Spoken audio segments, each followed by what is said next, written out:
El S&P 500 es el índice más conocido en el mundo de los mercados financieros. Alberga a las 500 empresas más grandes de los Estados Unidos. Te daré varios datos curiosos que apuesto que no los conocías. Las grandes tecnológicas albergan casi el 30% del peso total del índice, liderados por Microsoft, Apple, Google, Amazon y Nvidia, que totalizan el 25.21% del índice.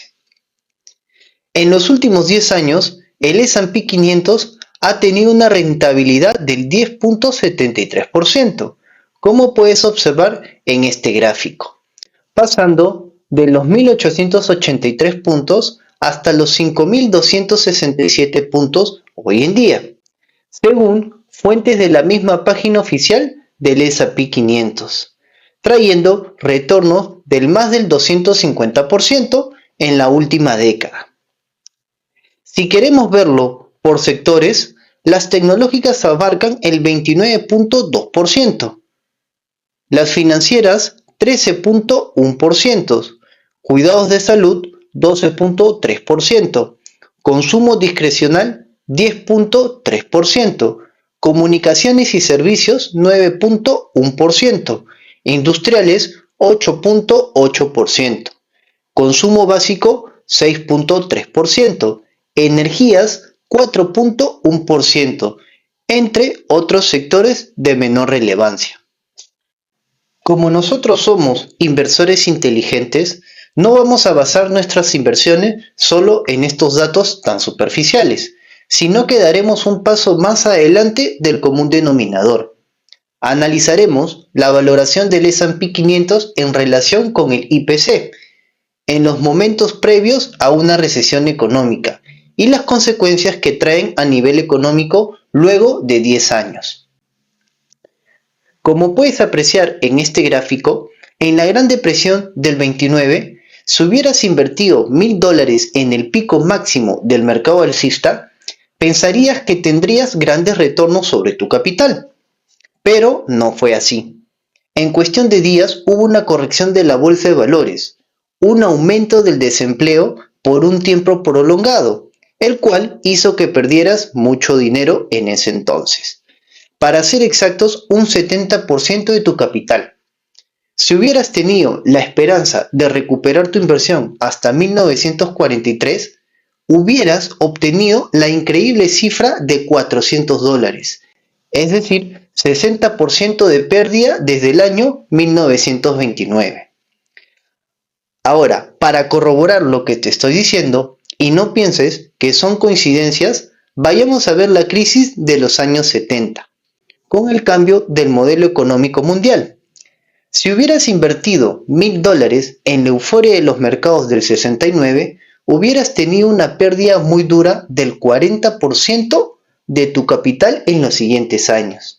Inclusive, si lo hubieras mantenido hasta el año 1983, ese dinero te hubiera generado una pérdida del 60%, es decir, $400 hubiera sido tu capital final, como puedes visualizar en este gráfico. Pero no todos son malas noticias. En los últimos 10 años, el S&P 500 ha sabido generar rentabilidades, sin sufrir grandes correcciones en la bolsa de valores.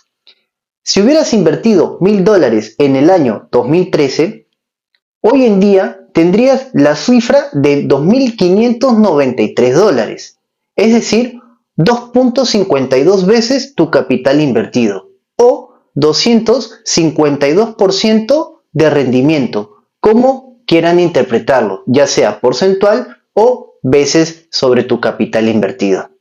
Ahora, debemos entender que esos retornos son sin incluir los ajustes por la inflación, ya que ellos harán que tu rendimiento disminuya, porque todos los años hay un aumento del nivel de precios de todos los productos, incluidos los combustibles y la vivienda.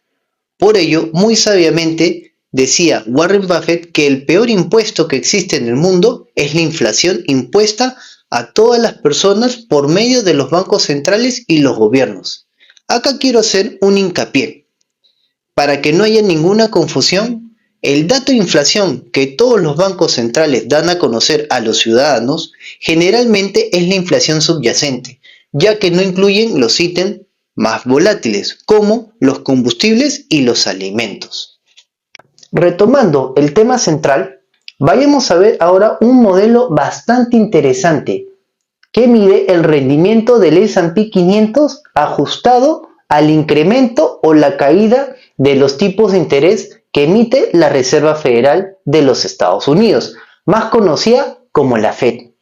En este gráfico, cortesía de Game of Trades, podemos visualizar que la bolsa de valores, incluido el S&P 500, caen un 4% de rendimiento cuando los bonos del Tesoro americano aumentan más del 2% en un mes.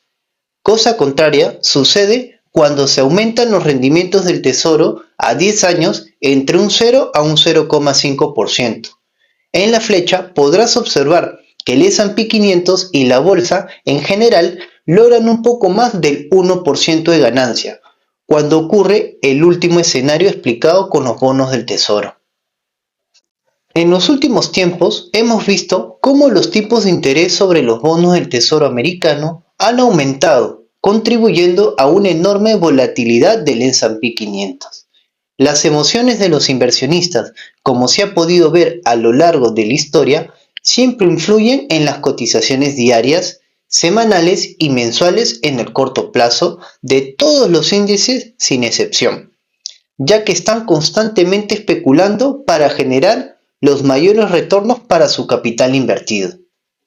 ¿Cómo podemos afianzar lo dicho anteriormente? Midiendo el índice de volatilidad, más conocida como VIX, el cual mide el sentimiento de miedo del inversor en la bolsa de valores.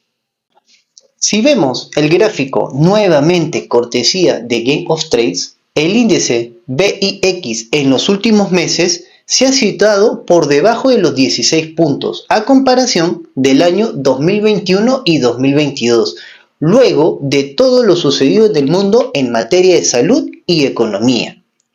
El índice en dicho periodo tuvo un valor de casi 64 puntos. Esto es muy obvio.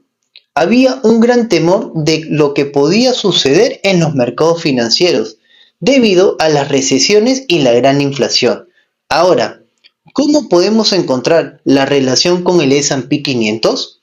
Si nos centramos en el año 2024, un índice del VIX bajo impulsa la bolsa de valores a niveles récord, como puedes ver en la línea de color naranja, que representa al S&P 500 hoy en día. Dicho índice está rondando los 5.267 puntos. Si lo comparamos con la crisis financiera del año 2008-2009, el VIX tuvo un valor que superó los 64 puntos, y como es casi inversamente proporcional con el S&P 500, dicho índice tuvo un valor de 750 puntos aproximadamente. En el siguiente gráfico, profundizando aún más en el VIX en relación con el S&P 500, vemos una volatilidad relativamente baja y estable. Pero esta calma aparente no debe ser tomada como un alivio. Debemos estar siempre alerta a todo movimiento brusco en los mercados financieros.